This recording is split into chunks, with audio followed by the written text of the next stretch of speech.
Merci Loïs pour avoir posé le cadre général de la GPM. L'importance du diagnostic précoce, l'importance d'avoir un certain nombre un modèle cohérent autour de l'hypersensibilité interpersonnelle et comment on va construire l'ensemble de la prise en charge de l'intervention autour d'un certain nombre de principes. Alors, comme vous le savez, tout modèle de prise en charge de psychothérapique implique des connaissances, des savoirs, mais implique également des savoir-faire et puis des savoir-être.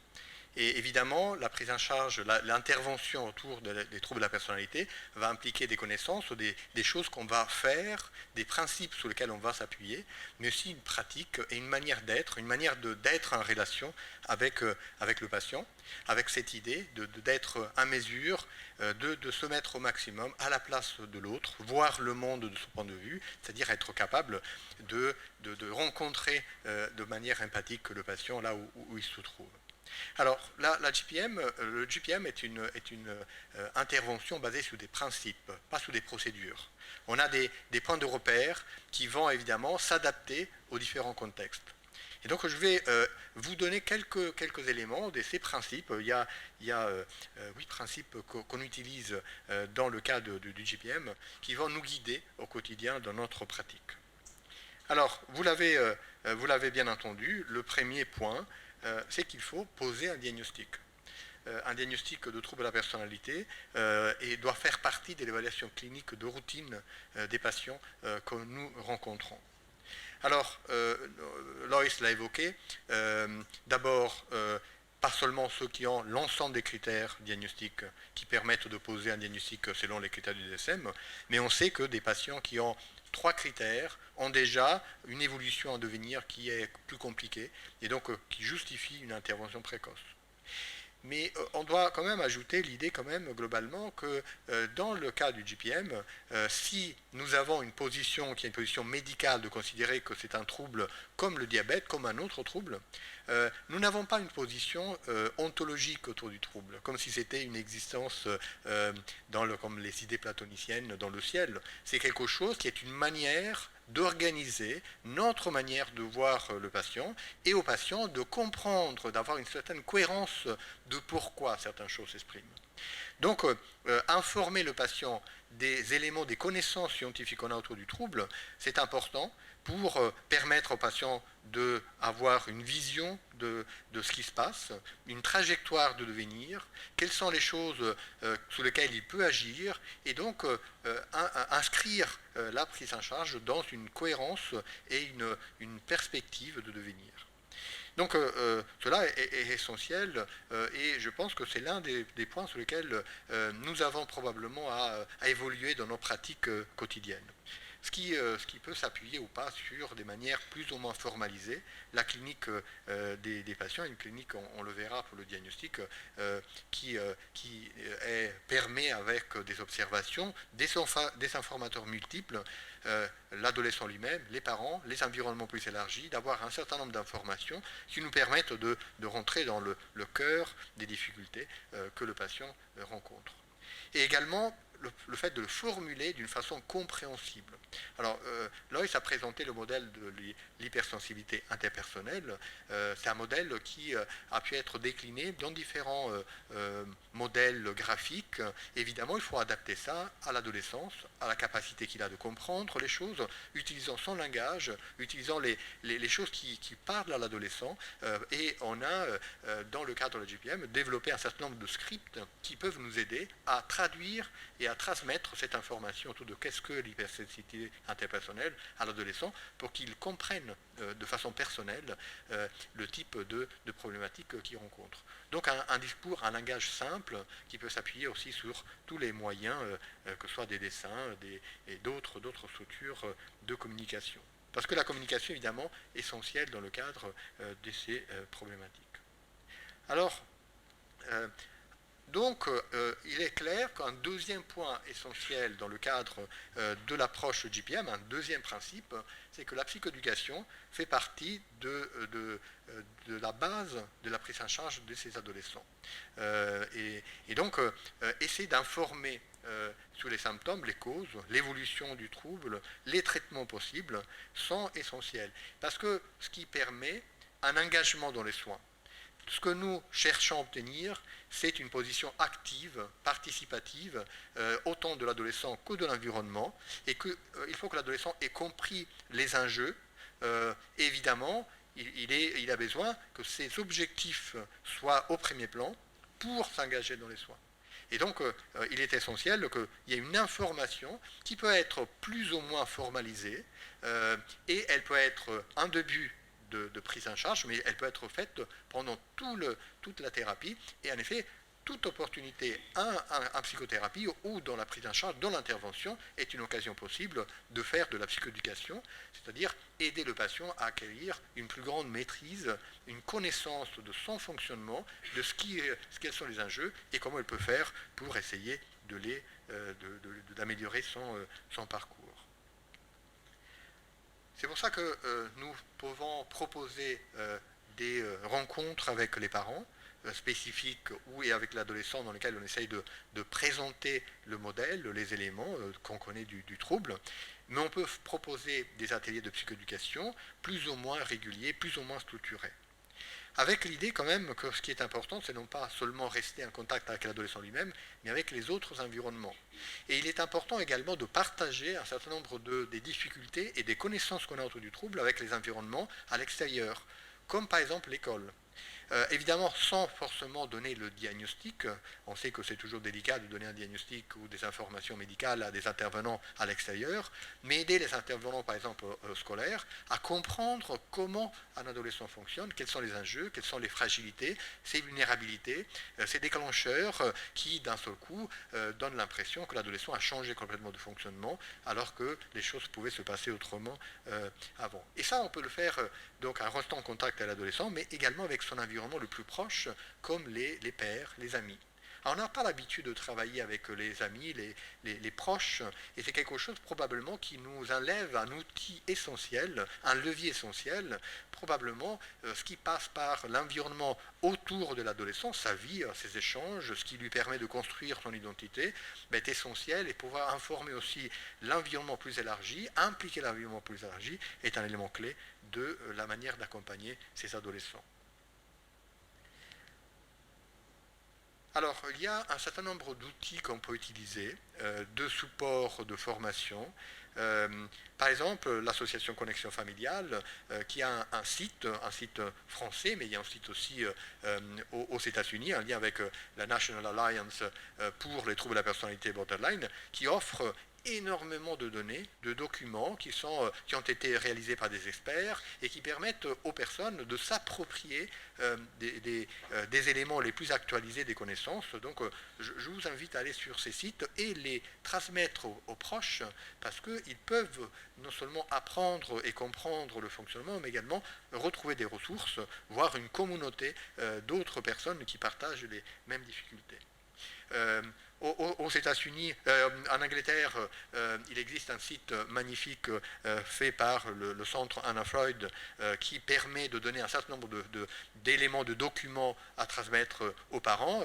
Ils sont en anglais, mais on est en train de traduire un certain nombre de ces documents. Et puis, spécifiquement pour tout ce qui est de la mentalisation, il y a un réseau francophone qui a été créé qui permet d'avoir sur un site dédié énormément d'informations sur les thérapies basées sur la mentalisation, comme un réseau francophone qui a été développé pour la thérapie comportementale et dialectique, un français qui offre aussi énormément de documents et d'informations à transmettre aux patients.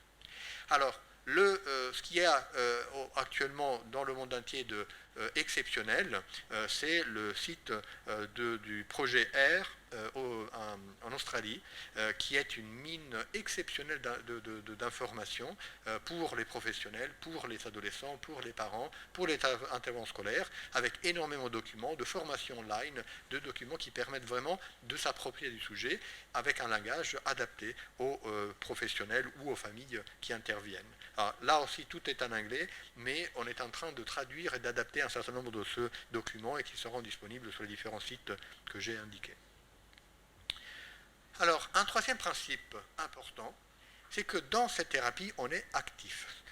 Être actif, c'est-à-dire qu'on est d'abord, on est réceptif. C'est-à-dire qu'on est attentif à ce qui nous est apporté par l'adolescent et les parents. On est curieux. La curiosité est un élément de base de la relation qu'on va établir avec le patient. On est intéressé à ce qu'ils ressentent, à ce qu'ils vivent, à leur monde. On n'a pas une posture hautaine du haut de quelqu'un qui sait, mais au contraire une posture de quelqu'un qui s'intéresse à découvrir l'univers de l'adolescent et donc ce qui les intéresse, les relations avec les autres, le monde des médias, la vie du quotidien qui permet aussi d'être dans une proximité des préoccupations qu'ils vivent. On est actif et non réactif. On ne réagit pas à la pression, on pourrait dire, à la dimension dramatique auquel il nous expose, parce qu'on a une fonction de contenir globalement cet excès de fonctionnement, cette impulsivité qu'ils peuvent avoir. Donc nous sommes un modèle de réflexivité, un modèle de capacité à contenir cette pression que l'adolescent vit au quotidien. Et donc il faut qu'on soit attentif, parce que si d'un côté il y a cette pression qui peut nous être renvoyée de leur mode de fonctionnement, il y a aussi quelque chose qui est une tendance à l'évitement des questions qui touchent aux émotions, qui sont pour ces adolescents très difficiles à gérer. Donc éviter une posture de silence, éviter une posture d'intellectualisation de notre part comme de la part de l'adolescent, la passivité qu'on connaît très bien chez les adolescents, et donc surtout quand ils nous disent tout va bien, et là c'est souvent parce qu'on n'est pas en contact avec eux. Ils sont une des stratégies qui fonctionne très bien quand on est débordé par les émotions, et de se couper de ces émotions pour se protéger de l'impact déstabilisant que les émotions peuvent avoir.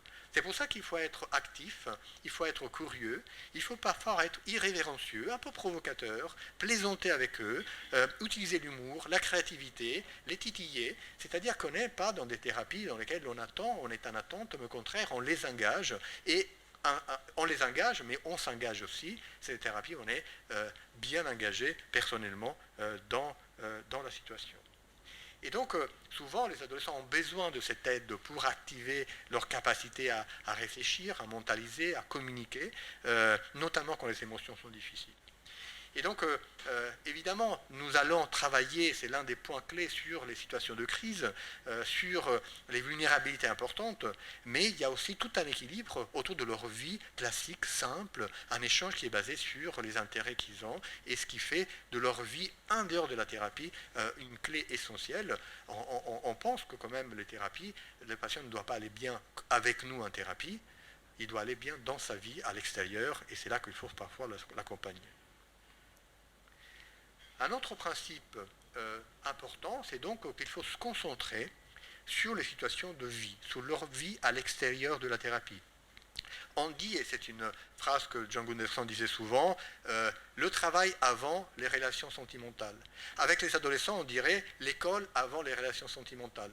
Globalement, c'est parce que les relations sentimentales, pour des patients, des adolescents qui ont une hypersensibilité interpersonnelle, c'est quelque chose qui est explosif, qui est extrêmement évidemment attirant, demandé, recherché, mais c'est ce qui est de plus difficile à gérer. Et ces adolescents sont exposés à des relations avec les pairs qui sont d'une extrême fragilité, violence, et donc gérer les relations interpersonnelles est souvent ce qu'il y a de plus difficile. Et s'appuyer sur des aspects de leur vie qui construisent leur identité, leur sentiment de soi, leur capacité à être en situation avec les autres, investir leurs projets, leur scolarité, leur avenir, mais c'est des choses qui vont stabiliser leur identité, ce qui va leur permettre permettre d'être en relation avec les autres. Et on le sait que il est difficile d'être en relation avec quelqu'un qui ne peut pas prendre soin de soi, ou qui est trop dépendant des autres, ou qui est exposé à une vulnérabilité dans la relation qui font que les relations sont en permanence troublées par cette intensité. Donc on insiste beaucoup sur l'importance de l'école, l'importance de l'engagement scolaire. Alors, au niveau des capacités que ces adolescents vont avoir. On n'est pas dans le tout ou rien. C'est dans cette thérapie, on est dans le compromis, l'engagement réciproque, et trouver la bonne entre deux, entre une exigence excessive et à l'absence d'exigence. On peut avoir des exigences à la hauteur de leurs capacités, mais garder cette idée que ces exigences, notamment de vie, sont essentielles. Parce que c'est ce qui permet de construire leur résilience et leur donner des outils pour progresser. Et donc c'est pour ça que c'est important aussi de travailler sur leurs valeurs, sur ce qui les motive, sur ce qui les intéresse, parce que c'est ça qui va permettre éventuellement de construire un projet. Donc on travaille sur comment structurer les relations de l'adolescent avec leurs parents, avec leurs frères et sœurs, avec qui les relations sont souvent mouvementées, mais on sait que c'est les ressources principales sur lesquelles ils vont pouvoir s'appuyer. On va travailler sur leur santé, sur leur apparence, sur des choses qui concernent leur vie et on imagine l'importance qu'a le sommeil, qu'a l'alimentation. Alors évidemment toujours avec une posture qui n'est pas celle de, comme on dirait, les Anglais disent patronizing, de faire la morale à l'adolescent, mais de leur montrer comment travailler sur certaines vulnérabilités leur permet d'avoir une manière différente d'être engagé dans les relations avec les autres. Donc comment structurer leur temps libre, comment les engager dans des activités motivantes, comment faire en sorte d'avoir des contacts avec les autres qui soient fluides et également augmenter leur attention aux risques qui peuvent exister, mais aussi à ses avantages. Les médias sociaux, je pense que la question n'est pas oui ou non médias sociaux, la question ne se pose même pas, les adolescents vous regardent comme avec des yeux grands ouverts si vous leur dites est-ce que tu utilises les médias, pour eux c'est même plus une question, c'est comment les aider à savoir comment certaines situations peuvent le mettre en situation d'être dans une difficulté à moduler la distance qu'ils vont avoir avec les autres. Et donc on va travailler avec les parents évidemment, comment les aider à faire la différence entre ce qui est normal à l'adolescence et ce qui est pathologique, problématique. Évidemment, ce n'est pas un tout ou rien, mais là aussi, on va travailler avec l'adolescent et les parents pour qu'on ne soit pas dans une dramatisation de comportements adolescents ou dans une banalisation de comportements qui sont très inquiétants. Un cinquième principe, c'est que la relation, vous l'avez compris dans les principes que j'ai déjà évoqués, c'est une relation thérapeutique, mais c'est également une relation réelle, dyadique, professionnelle au même temps. C'est-à-dire que ce n'est pas seulement une posture de professionnel à distance, on est en professionnel et une personne engagée. D'où la question de renvoyer parfois à nos propres expériences, à nos propres émotions dans une certaine situation, la normalisation de certaines expériences émotionnelles qu'un adolescent peut faire, et donc donner notre point de vue, ce n'est pas divulguer notre intimité, mais c'est de montrer que les réactions qu'ils peuvent avoir dans certaines situations, qui semblent parfois incompréhensibles, extrêmes, sont dans une logique que tout le monde peut partager avec parfois une intensité différente. Donc dire à un adolescent, si j'avais été dans une situation comme la tienne, si j'aurais pété les plombs, je pense. Je n'aurais pas pu résister à la colère, et je comprends mieux que tu aies réagi comme ça. C'est-à-dire, effectivement, la réaction n'était peut-être pas la meilleure, la plus ajustée pour obtenir ce que tu souhaitais, mais je comprends. Et moi aussi, dans la même situation, je pense que j'aurais eu du mal à ne pas réagir de cette manière. Donc on montre comment la normalisation de l'expérience nous engage, et on peut par moments faire appel à notre propre expérience. Évidemment, il faut gérer avec ces adolescents les émotions très intenses qu'ils suscitent, des mouvements qui peuvent être aussi parfois de notre part d'inquiétude, d'impatience, parfois de vision, oui, moi je suis déjà passé, enfin j'étais aussi adolescent, je vois jusqu'à quel point c'est difficile, et en même temps de dire à l'adolescent ça va passer, c'est très difficile. Je ne sais pas si vous vous souvenez de cette phrase magnifique du docteur qui avec l'adolescente dans Virgin Suicide, et l'adolescent qui lui dit « Je vois que vous n'avez jamais été une adolescente de 14 ans ». Donc comme si, oui, on peut être proche de l'autre, mais on ne peut jamais se mettre totalement à l'approche de l'autre. Mais ce qui est important, c'est faire cet effort de rencontrer l'adolescent là où il est. Il faut aider aussi à valoriser l'importance et l'intérêt qu'ont les limites.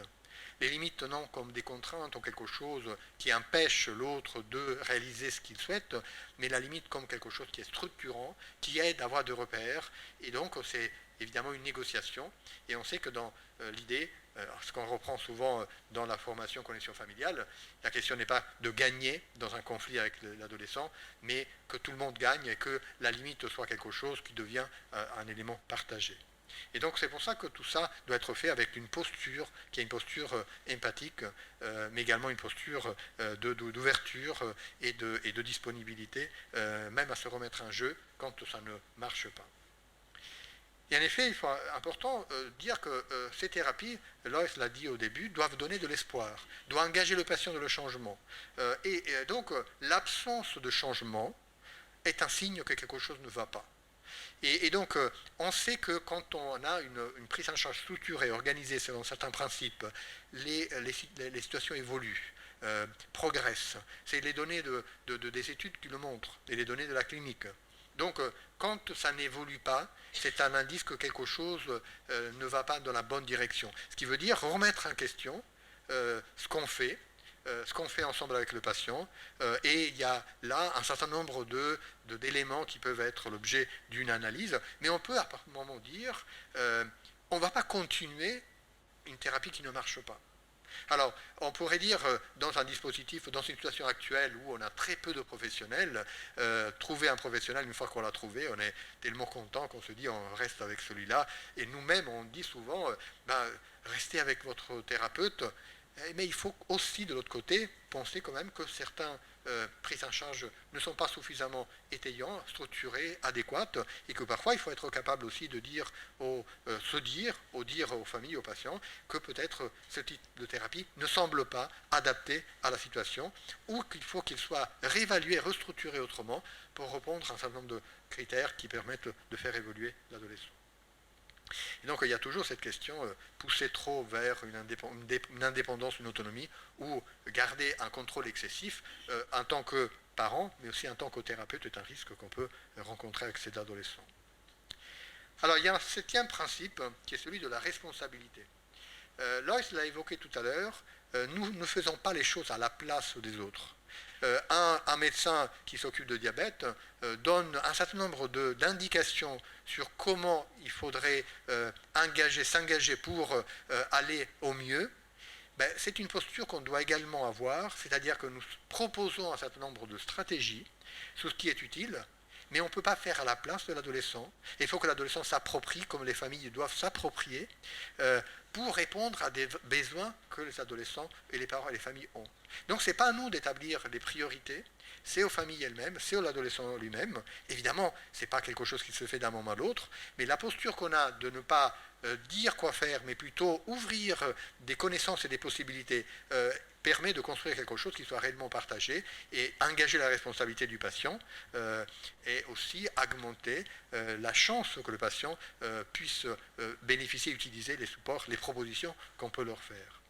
Évidemment, donc, ça implique de mettre aussi des limites par exemple à l'autodestructivité, mais aussi des limites à notre propre tendance à vouloir contrôler de façon excessive, en remettant une partie de la responsabilité sur le plan de ce que l'adolescent peut faire lui-même pour lui-même. Et donc, certaines limites qu'on peut poser sont aussi des limites qu'on ne pose jamais de façon autoritaire, mais essayant toujours d'engager les patients dans cette direction. Donc, c'est évidemment un équilibre qui se fait à chaque fois de façon différente. Alors, il y a un petit livret que John Gunderson et Cynthia Berkowitz ont réalisé il y a déjà quelques années, qui est disponible en français et qui permet de donner un certain nombre de conseils, par exemple aux familles, sur comment interagir avec leur adolescent, mais c'est des conseils ou des stratégies, des idées qui sont assez efficaces pour n'importe quel professionnel qui rencontre ces adolescents avec lesquels il peut être en contact.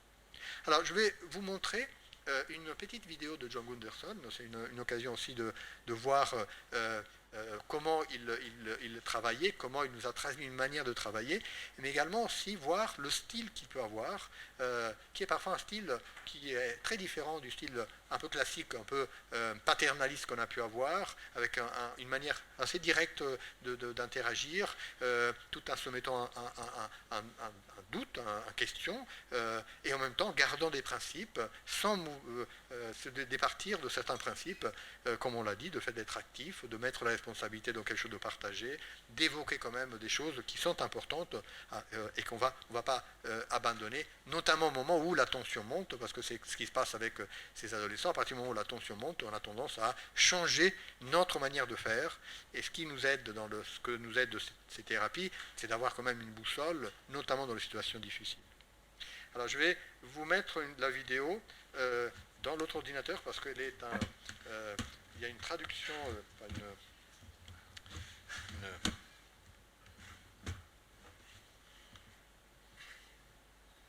ça va fonctionner.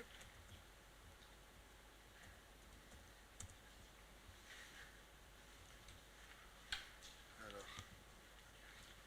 Okay.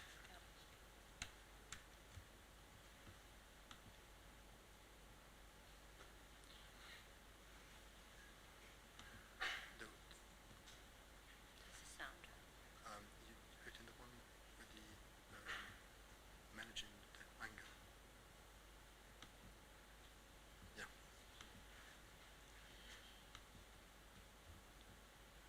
Great. Angry patient. We'll watch the video and then we'll talk about the key points. I have had a terrible week. Really? I'm sorry to hear that. You are? Sorry to be of an inconvenience to you. Well, I'm really interested. What is bothering you? What's gone wrong? Interesting. You're interested in how I'm feeling. I really Are am. you even qualified to understand how I'm feeling? Well, I'm confused by why you're as angry as you are. Interesting. So, let me ask you a question. Do you always tell the truth? I try to. I knew it.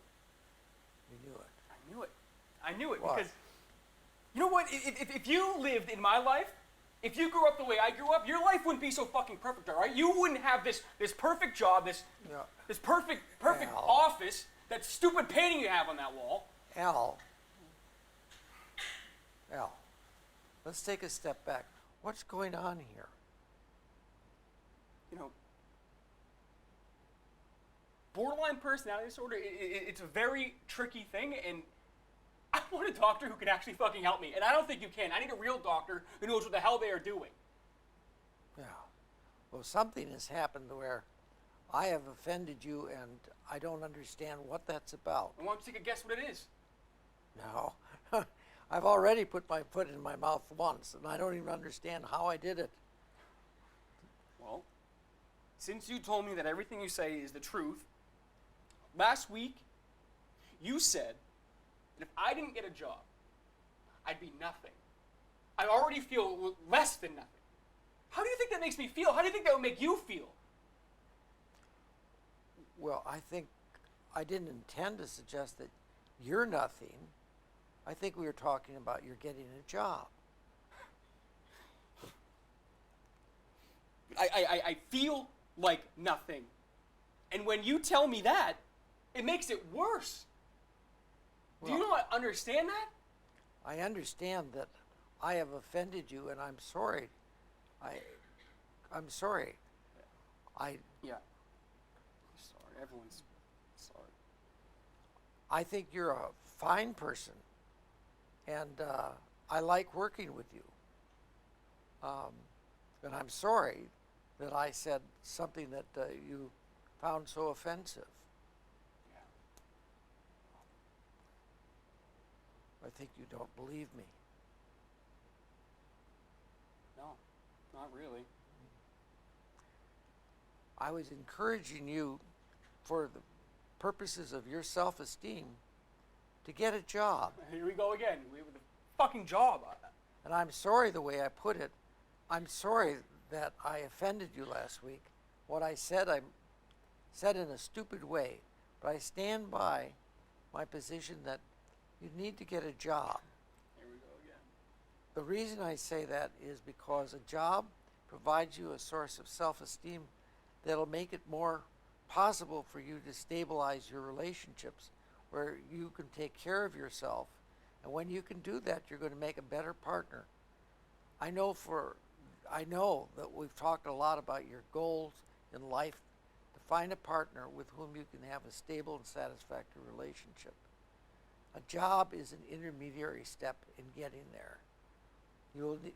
A good partner for you is going to want a confidence that you can take care of yourself.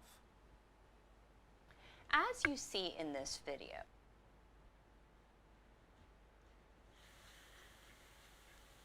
Nous avons l'œil indirect, on n'a pas besoin de l'avoir en vidéo.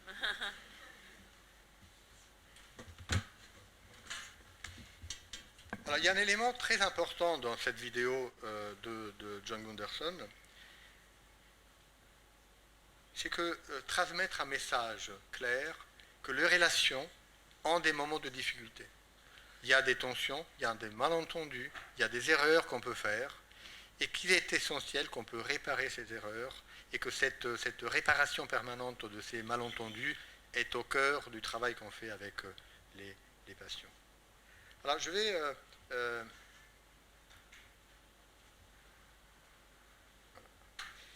Qu'est-ce que montre également cette vidéo? Le thérapeute est actif, mais calme.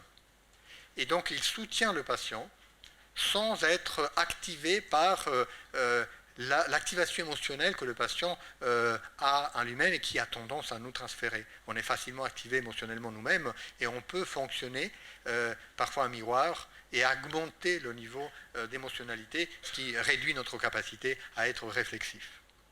Donc on est actif, non réactif. Je ne comprends pas pourquoi vous êtes en colère. Donc c'est pas je sais que vous êtes en colère, je sais, c'est au contraire une posture d'humilité qui nous permet d'être interroger les raisons de quelque chose qui s'est passé, qui est probablement aussi de notre fait, et pas forcément de quelque chose qui soit totalement indépendant de notre présence. C'est aussi très important cette orientation permanente à la vie à l'extérieur. Chercher un travail, aller à l'école, c'est des éléments essentiels. Ce n'est pas forcément seulement ce qui se passe en thérapie, mais ce qui se passe à l'extérieur qui va être cette base de confiance en soi pour construire éventuellement des relations plus faciles.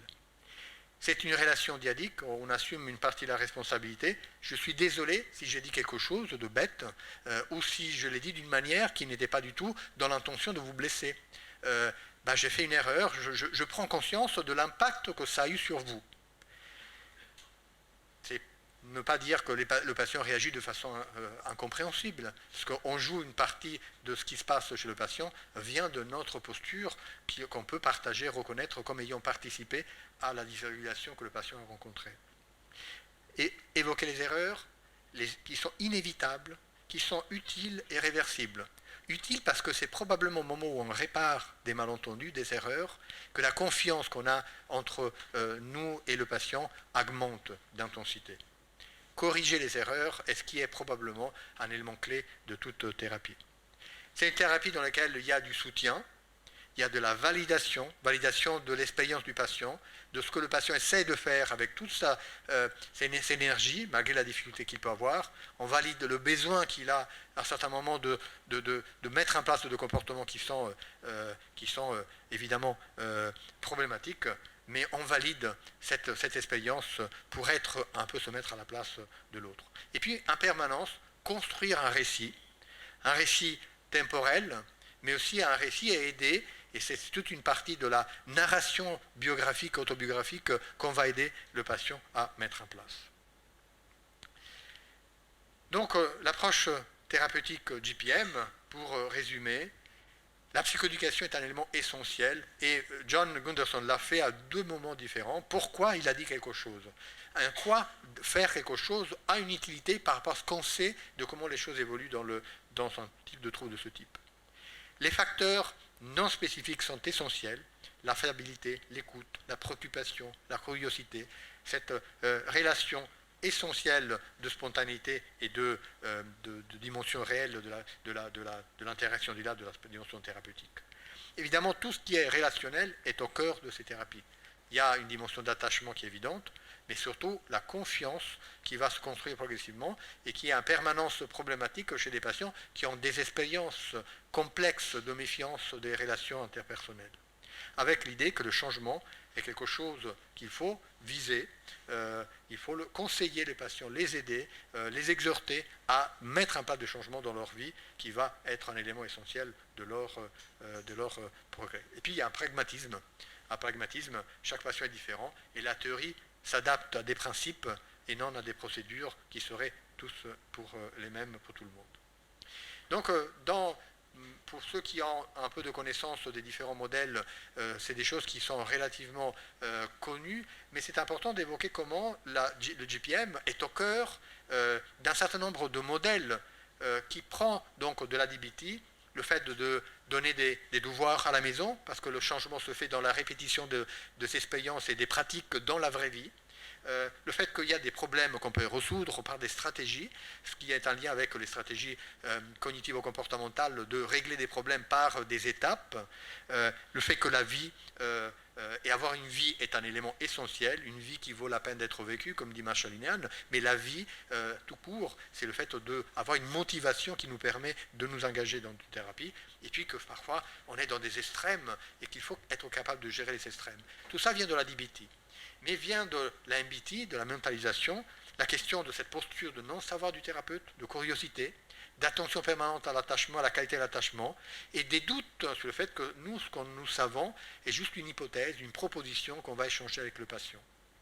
Et puis de la thérapie dont on n'a pas parlé encore, qui est la thérapie focalisée sur le transfert, dont Patrick Charbon est un expert ici en Europe, c'est une attention particulière à une dimension qui est évidente, on l'a vu dans la vidéo, la colère, la possibilité d'utiliser l'interprétation dans des contextes très particuliers, avec une confiance de base nécessaire, et penser à cette permanente passage entre l'idéalisation et la dévaluation qui va impliquer, nous en tant que thérapeutes, mais toutes les figures importantes dans la vie du patient. Donc la GPM est vraiment au cœur de ces trois modèles, et donc elle prend dans chacun de ces modèles des éléments qui vont être au cœur dans le développement de la pratique de soins. Voilà. On va avoir une troisième...